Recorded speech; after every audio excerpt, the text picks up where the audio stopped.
Desde que yo he nacido, he escuchado a todo el mundo decir: menos mal que ya llega el 31 de diciembre, que se marche este año y que venga el nuevo, porque este está lleno de desgracias. Y me venía a la cabeza aquella frase de San Agustín: los tiempos no son malos. Somos nosotros los que hacemos buenos o malos a los tiempos, porque los tiempos es una gracia de Dios que Dios nos da.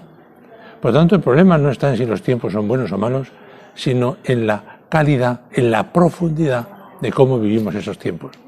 Por eso, de cara al 2022, yo te invito a que descubramos la gracia de Dios detrás de todos los acontecimientos. Que no nos montemos en la queja, sino al revés, en dar gracias a Dios por tanto don, por tanto beneficio. No en vano la Iglesia acaba todos los años rezando el Te Deum, ese canto de acción de gracias a Dios nuestro Señor por todos los beneficios recibidos, que son tantísimos. Una llamada a la esperanza de que en este año 2021 Dios nos ha concedido muchos bienes, ha habido muchas cosas buenas, y en el 22 también, si tú y yo nos decidimos a vivirlos a fondo, con la gracia de Dios y llenos de esperanza. Un saludo muy fuerte y hasta la próxima. Chao.